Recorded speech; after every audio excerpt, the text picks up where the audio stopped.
Hi, this is Susan Swain, host of C-SPAN's Q&A podcast. While our program takes a short holiday break, we wanted to use this feed to share our newest podcast, Presidential Recordings. Season 1 looks at the presidency of Lyndon Johnson with 10 episodes showcasing secretly recorded conversations from the White House on topics ranging from the Warren Commission to the Vietnam War. If you enjoy presidential history, follow so you never miss an episode. Q&A will be back publishing in this feed on January 9.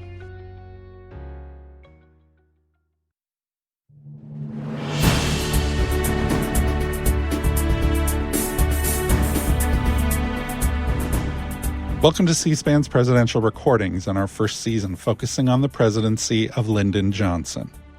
Less than a week after his inauguration, now President Johnson began to talk about an investigation into the Kennedy assassination.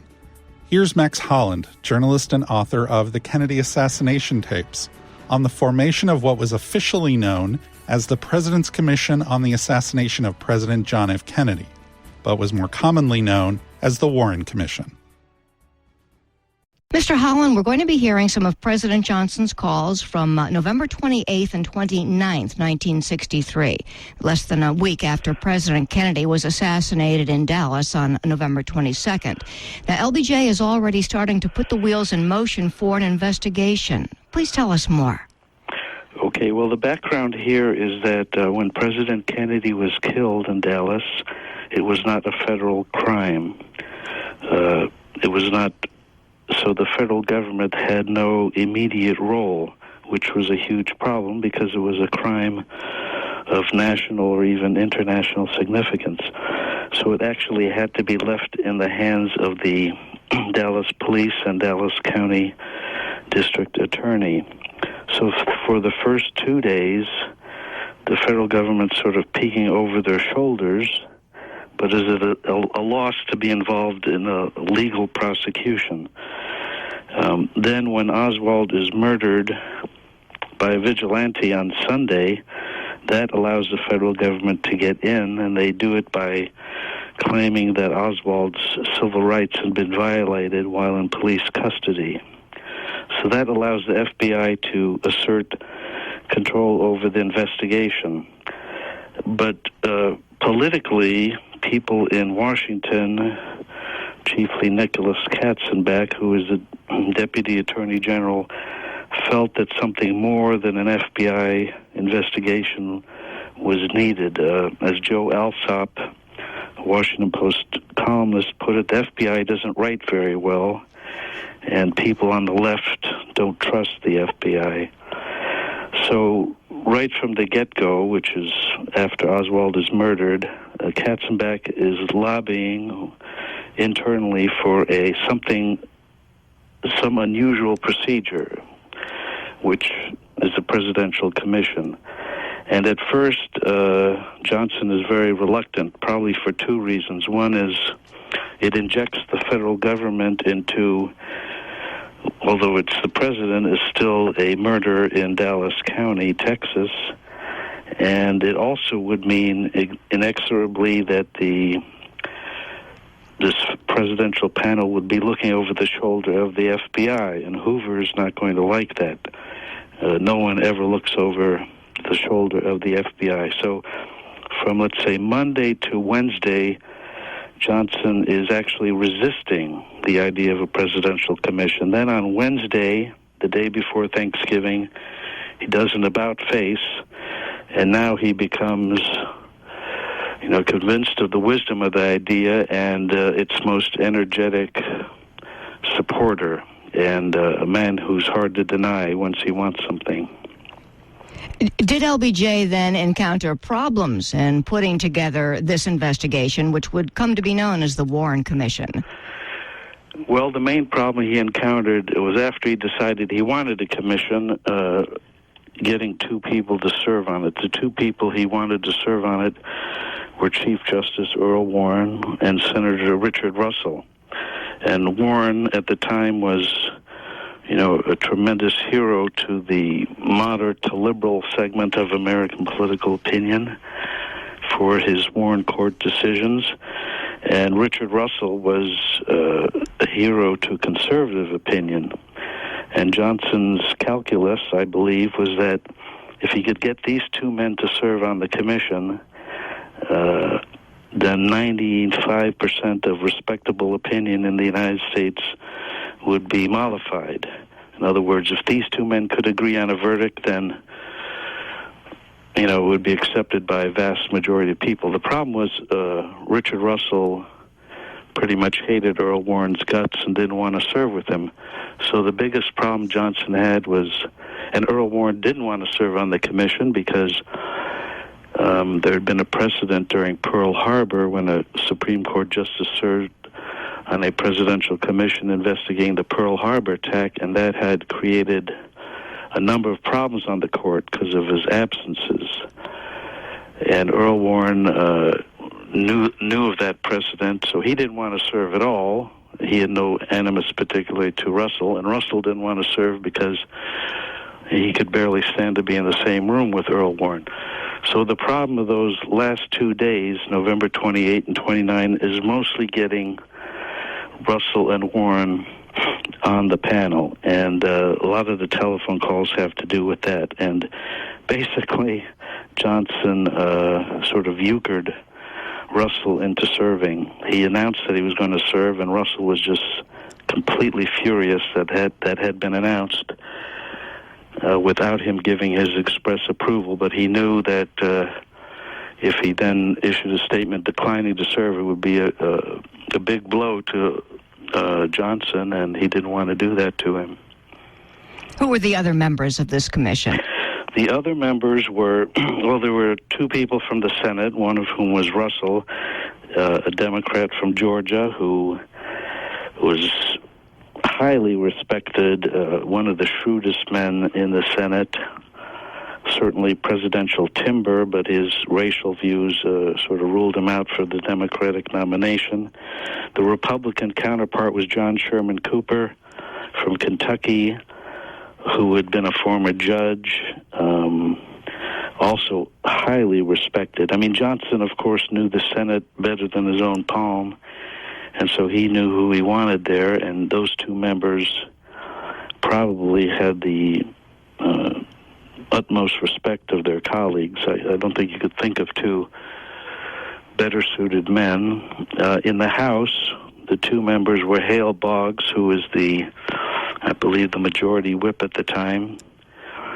He was from Louisiana, a Catholic, had been very close to John Kennedy. Then there was an up-and-coming Republican member, sort of a young Turk, named Gerald Ford, who was from a very conservative district in Michigan. And Johnson wanted to appease the, conservative wing of the Republican Party. And then there were two private citizens who, interestingly enough, were recommended by Robert Kennedy when he was asked who he wanted to see on the commission. One was John McCloy, who was a Wall Street lawyer who had frequently served in the U.S. government, particularly during World War II as Assistant Secretary of War. And the other was Allen Dulles, who had been, among other things, director of the CIA for President Eisenhower's administration. And interestingly enough, we have Johnson's telephone calls with most of these fellows, and Ford is very eager to serve because he realizes what a boost it is to his political prominence. He's kind of a backbencher in the House. He's not known nationally, so this is a huge boost for him. Dulles is reluctant because he feels that his involvement might incite communist propaganda against the Warren Commission, which is in fact what happened. But he does agree to serve because Robert Kennedy wanted him on, and Johnson's anxious to appease Robert Kennedy. Wyndham Hotels and Resorts makes travel possible for all. Whether it's the long haulers looking for a great cup of coffee, a roomier rest for the on-a-whim road trippers, or a place to make summer memories with the whole family. No matter who you are, where you're going, or why, with 24 trusted brands to choose from like La Quinta, Days Inn, and Super 8, your Wyndham is waiting. Get the lowest price at WyndhamHotels.com. Restrictions apply. Visit website for more details. Now some of President Johnson's calls on the Warren Commission's creation. We'll start on November 28, 1963, when he called Senate Judiciary Committee Chair James Eastland. I had this feeling, I don't know, it's very confidential. I haven't proposed it to anybody, and I don't know that I would. But we've got a pretty strong states' rights question here, and I have had some hesitancy to just start having a bunch of congressional inquiries into violation of a state statute. And it might... Well, you see, we've got a bill in to make it a... Yeah, I know it, but you haven't got any law, and it might set a precedent that you wouldn't want to have. I talked to some of the fellows about it the day before yesterday. Russell was down here for lunch. And one of them did all right. Now, my thought would be this, if we could do it. We might get 2 members from each body. You see, we're going to have 3 inquiries running as it is. Well, I wouldn't want that. That wouldn't do. And if we could have 2 congressmen and 2 senators and maybe a justice of the Supreme Court take the FBI report and review it and write a report and do anything they felt like needed to be done, I think it would... this is a very explosive thing and could be a very dangerous thing to the country. And a little publicity could just fan the flames. President Johnson and Senate Judiciary Committee Chair James Eastland on November 28, 1963. The next day, the president called Senate Majority Leader Mike Mansfield. You'll also hear Secretary of State Dean Rusk. And it could have some very dangerous implications. Secretary of State's here with me now, and he's quite concerned about it. Yes. We have given a good deal of thought, at least I have, on the suggestion of Katzenbach justice to having a high-level commission, try to get someone from the court and maybe 2 or 3 members from each side, House and Senate, and let them review the investigations been made by the Court of Inquiry and the thorough one by the FBI, and let them staff it. Now, I have talked to McCormick, and he said that would be agreeable to him. I have talked to Eastland, who started the investigation, and he said that that would be agreeable to him. I thought I'd better talk to you and anybody else you suggested, see what your reaction to it might be, and maybe I ought to talk to some other people. I haven't talked to any of the justices or anything like that yet, but we think that's the best way to avoid a lot of television show, and I'd like the Secretary of State to just spend a minute with you telling you some of his concerns. Well, first, Mr. President, I think it's a good idea. Mike. Okay with me, and then you ought to talk to Dixon. Oh, excuse me. Hello. Go ahead, Mike. Here's Secretary. Yeah, okay. Possible implications of this, that if the rumors were to leak out as fact, and if there were anything in this that had not been fully substantiated, it could cause a tremendous storm.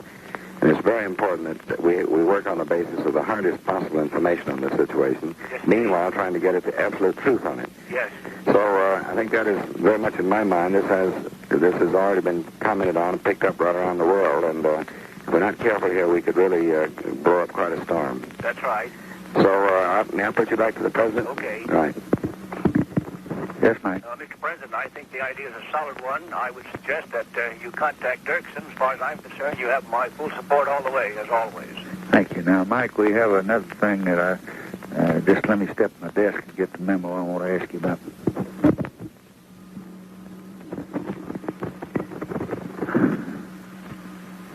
Mike, he's getting a note for me. It involves a special request to be made very shortly. Here's the memo that came to me. Ordinarily, the widow of a president receives, under the existing law, you remember we passed this last year, I believe, $10,000 a year for the purpose of answering mail. Yes. Mike Feldman called, read, quote, the family. When I asked him to whom he talked, he said the Attorney General speaking for them. Would like to have a bill introduced for Ms. Kennedy immediately to receive $50,000 for the first 12 months and $10,000 each year thereafter. Well, that's already the law hereafter, so it's just a question of the first. The reason, according to Feldman, is that Miss Kennedy's meal is extraordinarily heavy due to the assassination. $10,000 won't do it. Yes. Federman said the Attorney General would like to have the bill introduced today so it can be considered Monday under the suspension of the rules. I told him to hold it up until you had a chance to talk to him about it. The legislative people coming in a minute, and I rather think we ought to do it. Okay, we can't do it in the Senate until Tuesday, Mr. President, but we take it up right away and get quick action, and I think Dirksen and I should co-sponsor it. Okay. Okay. Thank you, my friend. Bye, Mr. President. President Johnson and Senate Majority Leader Mike Mansfield on November 29, 1963. Later that day, the president gets a call from House Democratic Whip Hale Boggs, who talks about the House of Representatives' action on the Kennedy assassination. There are also mentions of New York Republican Charles Goodell, Texas Democrat George Mahan, and NAACP leader Roy Wilkins. Mr. President. Yes. Bill. Yep. When the House convened today, Goodell of New York took the floor and started talking about a resolution he had for an investigation and complaining about both parties investigating and the Senate Judiciary Committee and the House Un-American Activities Committee and so forth. I was in the chair at the time, so I got George Mahan to take the gavel, and I got the well of the floor and said that there would be an investigation, that it would not be a congressional investigation, and I thought I could say on the highest authority that there would be a high-level, objective, fact-finding investigation. Because since that time, I've had a lot of people call me, and they're talking now about... Well, we've got to touch these bases with everybody. Right. We haven't got them touched with the court, of course, and we haven't got them touched with some others. So I have said absolutely nothing about who might be on such a commission, but I've said there is going to be a commission. Well, I hope there is. I guess I've got authority to do it without their legislation. I don't know. understand it under an executive order to do it. Well, You can appoint anybody you want. I've got my lawyers checking it now, and I just haven't got back. I've had to check it with Dirksen and Mansfield and Rayburn, and McCormick Right. and you, and then I've had Joint Chiefs of Staff, Secretary of State, Secretary of Defense all in all morning, and Right. I got Roy Wilkins with me now. Right. So I'll get around to it and get a report as soon as I can, and I'll be back to you. Right. All I want to tell you is what happened. Mr. Okay. President. All right. From November 29, 1963, President Johnson and House Democratic Whip Hale Boggs. Also that day, the president got a call from FBI Director J. Edgar Hoover, who wanted to talk about his agency's investigation. You'll also hear Mr. Hoover refer to Jacob Rubenstein, better known as Jack Ruby, the Dallas nightclub owner who allegedly killed Lee Harvey Oswald. There are also mentions of New York Senator Jacob Javits, Deke DeLoach, who would become the FBI's White House liaison, and Texas Governor John Connally, who was riding with President Kennedy on November 22nd and was seriously wounded. There are also references to the Texas School Book Depository, where Mr. Oswald was employed, and to Abraham Zapruder, who took the now famous home movie of the Kennedy assassination. From November 29, 1963, President Johnson and FBI Director J. Edgar Hoover. Are you familiar with this proposed group that they're trying to put together on this study of your report and other things? Two from the House, two from the Senate, somebody in the court, a couple outsiders. No, I haven't heard of that. I've seen the reports on the Senate investigating committee that they've been talking about. Yeah, well, we think if we don't have, I want to get by just with your file and your report. I think it'd be very, very bad to have a rash of investigations. Well, the only way we can stop them is probably to appoint a high-level one to evaluate your report. Yeah. And put somebody that's pretty good on it from that I can select out of the government and tell the House and Senate not to go ahead with the investigation. Yes. Because we get up there and get a bunch of television going, and I thought it'd be bad. It'd be a three-ring circus. Yeah. What do you think about Allen Dulles? I think he would be a good man. What do you think about John McCloy? I'm not as enthusiastic about McCloy. I knew him back in the Patterson, when Patterson was down here, the secretary thing. He's a good man, but I'm not so certain as to the matter of the publicity that he might seek on it. What about General Nordstad? A good man. I guess Boggs has started in the House. I thought maybe we might try to get Boggs and Jerry Ford in the House, maybe try to get Dick Russell and maybe Cooper in the Senate. Yes, I think so. I don't know. You know anything, any reason? Just talking to me and you're going to talk like brothers. Yeah. No other reason. Any reason, any there? I thought Russell could kind of look after the general situation and see that the states and their relations. Russell would be an excellent man. And I thought Cooper might look after the liberal group. Who's that? Cooper from Kentucky. Oh, yeah, Cooper. So they wouldn't think that he's a pretty judicious fellow, yeah. but he's a pretty liberal fellow. Yeah. I wouldn't want Javits or some of those fellows on it. Javits plays the front page. Cooper's kind of border state. Yeah. It's not the South. It's not the North. That's right. Do you know Ford from Michigan? I know of him, but I don't know him. I saw him on TV the other night for the first time. He handled himself well on that. You know Boggs? Yes, I know Boggs. He's kind of off of the resolution. Yes, I know him. Now, Walter tells me, Walter Jenkins, that you designate Deke to work with us like you did on the Hill. I have, yes. I tell you, I sure appreciate that. I didn't ask for it because I knew you knew how to run your business better than anybody else. And I just want to tell you, though, that we consider him as high class as you do, and it's a mighty gracious thing to do, and we'd be mighty happy. And we salute you for knowing how to pick good men. Well, that's mighty nice of you, Mr. President, indeed.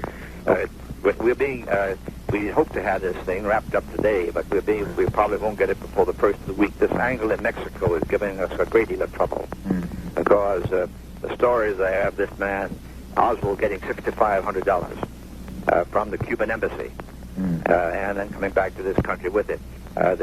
We're not able to prove that fact. But the information was that he was there on the 18th of September in Mexico City, and we are able to prove conclusively he was in New Orleans that day. Now then they changed the date. The story came in changing the date to the 28th of September, and he was in Mexico City on the 28th. Now the Mexican police have again arrested this woman, Duran, who's a member of the Cuban embassy, and we'll hold her for 2 or 3 more days. And we're going to confront her with the original informant who saw the money pass, so he says, and we're also going to put the lie detector test on him. Meantime, of course, Castro's hollering his head off. Can you pay attention to those lie detector tests? I would not pay 100% attention to them. All that they are is a psychological asset in an investigation. I wouldn't want to be a part to sending a man to the chair on a lie detector. For instance, we have found many cases where we've used them and in a bank where there's been embezzlement, and a person will confess before the lie detector test is finished, more or less fearful of the fact that the lie detector test will show them guilty. Psychologically, there's that advantage, because it's a misnomer to call it a lie detector, because what it really is, it's the evaluation of the chart that is made by this machine, and that evaluation is made by a human being. And any human being can be apt to make a wrong interpretation.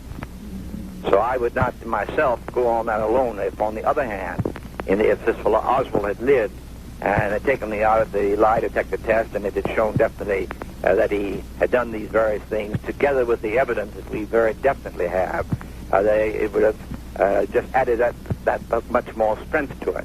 There's no question but that he is the man. Now, the fingerprints and things that we have. This fellow Rubenstein down there, he has offered to take the lie detector test, but his lawyer's got to be consulted first, and I doubt whether the lawyer will allow him. He's one of these criminal lawyers from the West Coast, and somewhat like a Everett Bennett Williams type, and almost as much of a shyster. FBI Director J. Edgar Hoover and President Johnson on November 29th, 1963. Have you got any relationship between the two yet? Between Rubenstein? Yeah. No, at the present time we have not. There was a story down there that... Was he ever in his bar and stuff like that? There was a story that this fellow had been in this nightclub, this striptease joint that he has, but that has not been able to be confirmed. Now, this fellow Rubenstein is a very shady character, has a bad record, street brawler, fighter, and that sort of thing. And in the place in Dallas, if a fellow came in there and couldn't pay his bill completely, Rubenstein would beat the very devil out of him and throw him out of the place. He was that kind of a fella. He didn't drink, didn't smoke, boasted about that, He is what I would put in the category one of these egomaniacs. He likes to be in the limelight. He knew all the police in that white light district where the joints are in there, and he also let them come in, see the show, get food, and get liquor, and so forth. That's how I think he got into police headquarters, because they accepted him as kind of a police character hanging around police headquarters, and for that reason raised no question. Of course, they never made any moves as the pictures show, even when they saw him approaching this fella, and got up right to him and pressed his pistol against Oswald's stomach. Neither of the police officers on either side made any move to push him away or to grab him. It wasn't until after the gun was fired that they then moved. Now, of course, that is not the highest degree of efficiency, so to say. Secondly, the chief of police admits that he moved him in the morning as a convenience and at the request of the motion picture people who wanted to have daylight. He should have moved him at night, but he didn't. And, those derelictions in that phase. But so far as tying Rubenstein and Oswald together, we haven't as yet done so. There have been a number of stories come in. We've tied Oswald into the Civil Liberties Union in New York, membership into that, and, of course, into this this Cuban Fair Play Committee, which was pro-Castro and dominated by communism and financed to some extent by the Castro government. How many shots were fired? 3. Any of them fired at me? No, there was all 3 at the president. All 3 at the president, and we have them. 2 of the shots fired at the president were splintered, but they had characteristics on them so that our ballistic expert was able to prove that they were fired by this gun. The 3rd shot, which hit the president, he was hit by the 1st and the 3rd. The 2nd shot hit the governor. The 3rd shot is a complete bullet that wasn't shattered, and that rolled out of the president's head. It tore a large part of the president's head off. And in trying to massage his heart at the hospital, on the way to the hospital, they apparently loosened that, and it fell onto the stretcher. And we recovered that. And we have that. And we have the gun here also. Were they aiming at the president? They were aiming directly at the president. There's no question about that. This telescopic lens, which I had looked through, it brings a person as close to you as if they were sitting right beside you.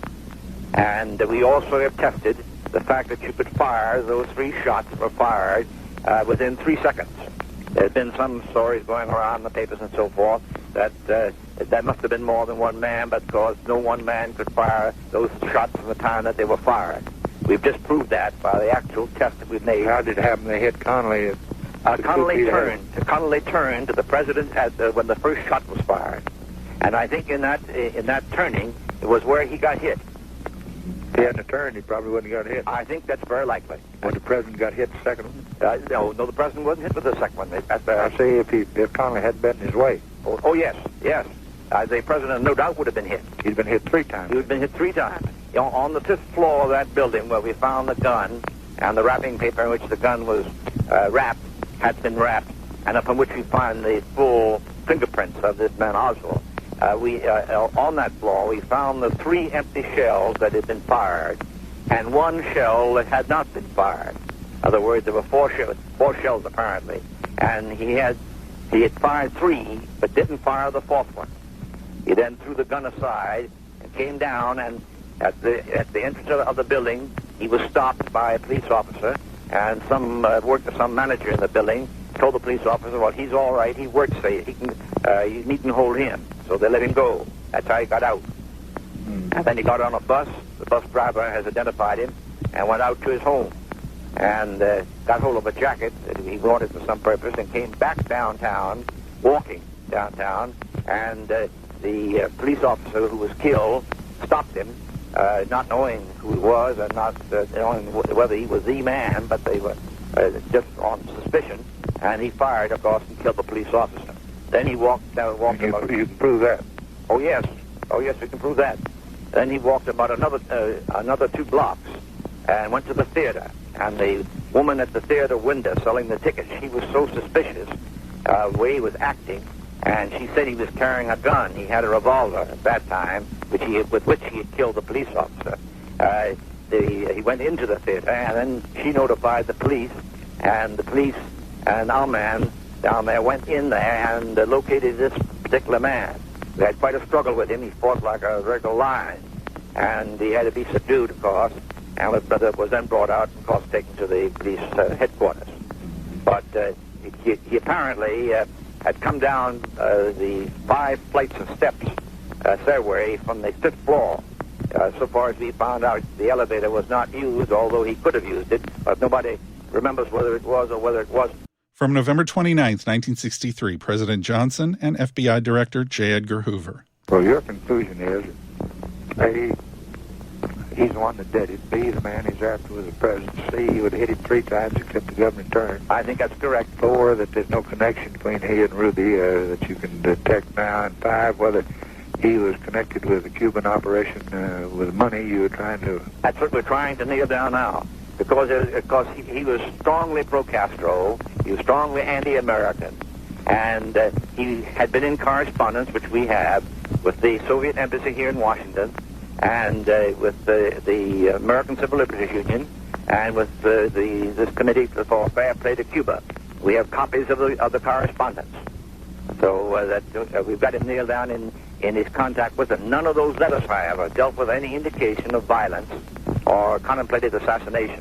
They were dealing with the matter of a visa for his wife to go back to Russia. Now, there's one angle of this thing that I'm hopeful to get some word on today. This woman, his wife, has been very hostile. She would not cooperate. She speaks Russian and Russian only. She did say to us yesterday down there that if we could give her assurance that she would be allowed to remain in this country, she might cooperate. I told our agents down there to give her that assurance, that she could stay in this country, and I sent a Russian-speaking agent into Dallas last night to interview her, so that we've got her now, and whether she knows anything or talks anything, I don't know and won't know. Where did he work in the building? On the same floor? He had access on all floors. But where was his office? Well, he didn't have any particular office. He would orders came in for certain books, and some books would be on the 1st floor, 2nd floor, 3rd floor, and so forth. But he didn't have any particular place he was stationed? No, he had no particular place that he was stationed at all. He was just a general packer of the requisitions that came in for school books from the Dallas schools there. And therefore he had access, perfectly proper access, to the 5th floor and to the 6th floor. Usually most of the employees were down on lower floors. Did anybody see him on the 5th floor? Yes, he was seen on the 5th floor by one of the workmen there before the assassination took place. He was seen there. So that we got. Did you get a picture of him shooting? No, there was no picture taken of him shooting. Well, what was this picture that fellow sold for $25,000? That was a picture taken of the parade and showing Mrs. Kennedy climbing out of the back seat. You see, there was no Secret Service man standing on the back of the car. Usually the presidential car in the past has had steps on the back next to the bumpers, and there have usually been one on either side standing on those steps at the back bumper. Whether the president asked that that not be done, we don't know. And the bubble top was not up, but the bubble top wasn't worth a damn anyway because it made entirely of plastic. And much to my surprise, the Secret Service do not have any armored cars. Do you have a bulletproof car? Well, yes, I do. Yes, I think I ought to have one. I think you most certainly should have one. Most certainly should. Because I have one here. We have one in New York. We use it for different purposes. I use it here for myself. And if we have any raids to make or have to surround a place where anybody's hidden in, we use the bulletproof car on that. Because you can bulletproof the entire car, including the glass. But it means that the top has to remain up. You can never let the top down. It's a regular limousine type. And looks exactly like any other car. But I do think you ought to have a bulletproof car.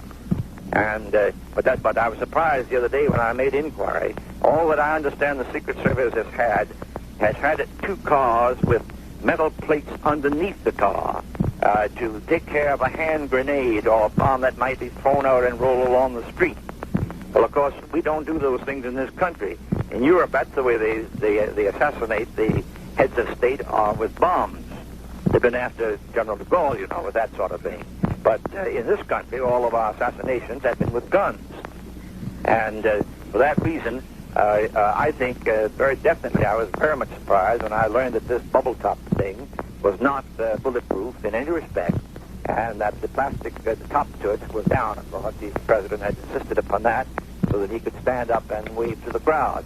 Now, it seems to me that the president ought to always be in a bulletproof car. It certainly would prevent anything like this ever happening again. It doesn't mean you could have 1,000 Secret Service men on guard and still a sniper can snipe you from up in the window if you are exposed, like the president was. But he can't do it if you have a solid top, bulletproof top to it. President Johnson and FBI Director J. Edgar Hoover on November 29, 1963. Later that day, the president called Senate Armed Services Committee Chair and longtime confidant Richard Russell of Georgia and asks him to serve on the Warren Commission.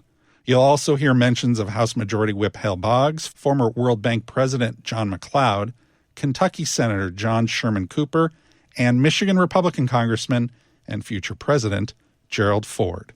From November 29, 1963, President Johnson and Senator Richard Russell of Georgia. We're trying to avoid having all the House committee, Hale Boggs and a bunch, got some things started over there, and Jim Eastland and Dirksen and a bunch got them started in the Senate. And Bobby Kennedy's got his ideas, and Hoover's got his report, and they want to have Dewey in for a while. So I've about concluded upon that I can get people pretty well together, and I've talked to the leadership on trying to have the three branches have 2 congressmen and 2 senators and maybe 2 or 3 outsiders, and maybe somebody from the court, or at least some person of a judicial background, that are absolutely top-flight folks on about a 7-man board to evaluate Hoover's report, and it'll be largely done by staff, but they can work on it. Bill, give me that list of the people, and I want to get your reaction to it. I think that'd be better than judiciary running one investigation, the House running another investigation, and having 4 or 5 going in opposite directions. Well, I agree with that, but I don't think that Hoover ought to make his report too soon. He's ready with it now, and he wants to get it off just as quick as he can. Uh-oh. And he'd probably have it out today, if most on Monday. Well, he ain't going to publish the damn thing, is he? He's going to turn it over to this group. And there's some things about it I can't talk about. Yeah, I understand that. But I think it'd be mighty well if that thing was kept quiet another week, 10 days. I just do. Well, I think it would be turned over as they take in this court of inquiry in Texas. And I think the results of that court of inquiry and Hoover's report and all of them would go to this group, and they would evaluate it, and then maybe evaluate it for the general public. Uh-huh. Now, here's who I'm going to try to get on it. I don't know. I don't think I can get any member of the court. I'm going to try to. I'm going to try to get Allen Dulles. I'm going to try to get Senator Russell and Senator Cooper from the Senate. Oh, no, get somebody else now. I know, wait a minute now. I'm going to try to got time. Get Jerry Ford. It's not going to take much time, but we got to have a states' rights man and somebody that the country has confidence in. And I'm going to have Boggs has entered a resolution over there, and I haven't talked to anybody about the membership but you. But I would think that Ford and Boggs would be pretty good. They're both pretty young men. They're both solid citizens. And I think that Cooper's a Republican, and you're a good states' rights man. I think it might get John McCloy and Allen Dulles and maybe somebody in the court. You don't get somebody in the Supreme Court. I don't know him personally, but this Judge Medina up that side, all those communists known all over the United States. I don't know what kind of man he is. He might not do. But Judge Medina, you know, I think he's on Second Court of Appeals up in New York now. Who would be the best one if I didn't get the chief? I understand none of the court. No, you wouldn't want Clark, hardly. I understand none of the court. No, we can't have a Texan. No, that's what it says. That'd disqualify him. Hoover tells me all 3 of these shots were aimed for the president. And that this telescopic sight would bring this thing up where you could shoot a man with as easy as you get a man sitting talking to you. I thought it was just $7.50 thing. Well, it was a $21 gun, but he said he looked through the telescopic sight himself and said, Mr. President, I could hit a man on that street going 20 miles an hour as easy as I could hit you sitting talking to you. That's his language. Okay, now. Well, I really, Mr. President, unless you, unless you really think it'd be of some benefit, I know it would be. It'd save my life. I declare, I don't want to save it. I know you don't want to do anything, but I want you to. And I think that this is important enough, and you'll see why. From November 29th, 1963, President Johnson and Senate Armed Services Committee Chair Richard Russell. That same day, the president tells Senator Cooper that he wants him to be a part of the investigation as well. The call starts with the president reading the statement that will be released about the commission's formation. Today establishing a presidential commission composed of 7 distinguished Americans, headed by the Chief Justice of the Supreme Court of the United States. I've acted after full consultation with leaders of Congress and with members of my own cabinet. This commission will be established before the end of the day by executive order. Its functions will be to receive and to evaluate information obtained by all sources, the executive branch to satisfy itself that the truth is known as far as we can know it, and report its findings and conclusions to me, to the American people, and to the world. I think that's fine. Now, I want you to go on that commission. What? Yes. Well, if you want me to go on it, I'll do it, of course. Thank you, my friend. President Johnson and Kentucky Senator John Sherman Cooper on November 29th, 1963. Finally that day, the president talked to Michigan Republican Congressman and future President Gerald Ford. Jerry, I got something I want you to do for me. Well, we'll do the best we can, sir. I've got to have a top blue ribbon presidential commission to investigate this assassination. I'm going to ask the Chief Justice to head it, and then I'm going to ask John McCloy and Alan Dulles. Right. And I want it nonpartisan. I'm not going to point out I got 5 Republicans, 2 Democrats, but I'm going to do that, and I'm just, then you forget what party you belong to and just serve as an American. And I want Dick Russell and Sherman Cooper, John Cooper in the Senate. Dick's on armed services over there, and I want somebody on appropriation and OCIA over in your shop from appropriation angle, because I'm covering the armed services angle with Russell. I want to ask Hale Boggs and you to serve in the House. Well, so it'll be McCloy and Dulles and Ford and Boggs and Cooper and Russell and Chief Justice Warren as chairman. Well, you know very well I would be honored to do it, and I'll do the very best I can, sir. You do that and keep me up to date, and I'll be seeing him. All right. Thank you very much. Thank you. Delighted to help out. From November 29th, 1963, President Johnson and then Michigan Republican Congressman Gerald Ford. The Warren Commission presented its final report in September 1964. The 888-page document concluded that Lee Harvey Oswald acted alone when he killed President Kennedy. The report also concluded that Jack Ruby acted alone when he shot Lee Harvey Oswald in the basement of the Dallas police station when police were transferring him to the county jail. The Lyndon B. Johnson Presidential Library and Foundation, along with the University of Virginia's Miller Center, have more conversations from the Johnson presidency. You can find it at lbjtapes.org. On the next episode of C-SPAN's Presidential Recordings, President Johnson and the Civil Rights Act of 1964. Please follow this podcast so you never miss an episode.